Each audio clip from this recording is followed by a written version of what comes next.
ABC News has learned that Secret Service Director Kimberly Cheatle has resigned her post. It comes 24 hours after her blistering hearing in front of the House Oversight Committee investigating the attempted assassination of Donald Trump during his rally in Butler, Pennsylvania.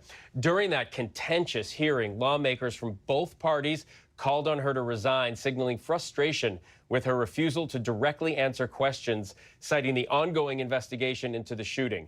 Director Cheatle accepting full responsibility, calling it the agency's most significant operational failure in decades, and acknowledging, quote, on June 13th, we failed. Cheatle forcefully pushed back against accusations that the Secret Service had denied requests for additional security at that rally. She also revealed a local SWAT team spotted gunman Thomas Crooks on the roof of that warehouse approximately 18 minutes before Trump took the stage, adding the Secret Service was alerted between 2 to 5 times about a suspicious person before that first shot was even fired.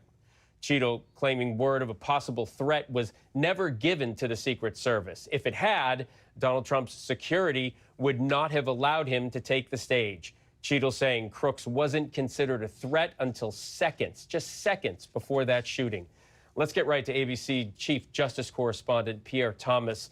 Pierre, during that blistering hearing yesterday, several times your interview with Cheatle was cited. Does this surprise you that she is stepping down? Well, as late as last night, Phil, she was maintaining that she would not step down, that she felt she was in the best position to carry on the mission of the Secret Service. But clearly overnight, after seeing that she had become a distraction to the Secret Service after that, as you said, blistering hearing, it was one of the most intense grilling I've ever seen a public official go through, in which Democrats and Republicans piled on with question after question. For some reason, she simply chose not to answer some of the specifics that she had the details with. She would not do it. Democrats and Republicans, again, calling on her to step down, to say if she didn't step down, that she should be fired. Knowing that overnight, clearly she thought long and hard about it. And this statement that we have that was read to the workforce sums it up. In light of recent events, it is with a heavy heart that I've made the difficult decision to step down as your director. But I think the key, again, was she was not simply able to give a clear-cut answer to the question that everyone has been focused on. Why was there not Secret Service or law enforcement personnel on top of the roof? Why was there not law enforcement personnel stationed around that building that had a clear line of sight directly to the former president? Why was there not law enforcement personnel around the building to make sure no one could get to the top of the roof? The agency was not able to answer that question clearly. Law enforcement and state and law enforcement officials were clearly not in position to do the job they need to do.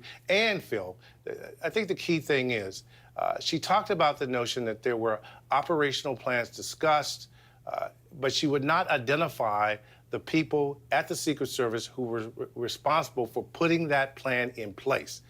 Given that, law enforcement officials said you're stonewalling. Congressional figures were very upset with her, and she had no room, no sympathy. I've never seen a hearing quite like we saw yesterday. Yeah, and Pierre, at one point, some frustrated lawmaker actually said, you gave the ABC News reporter more answers than you're giving us. It just seemed like whether she was prepared or not prepared, she could have told lawmakers, hey, this is an active investigation. I can't give these details, but she couldn't even do that yesterday, Pierre. Phil, here's a key thing. We know for a fact that the FBI and the Secret Service briefed members of Congress last week with a tick-tock, blow by blow, about what they knew at this moment in terms of what happened in terms of the assassination attempt. Why she did not give that information that they gave to Congress behind closed doors more openly will be a question that's pondered, and it's the reason why she's no longer in office today.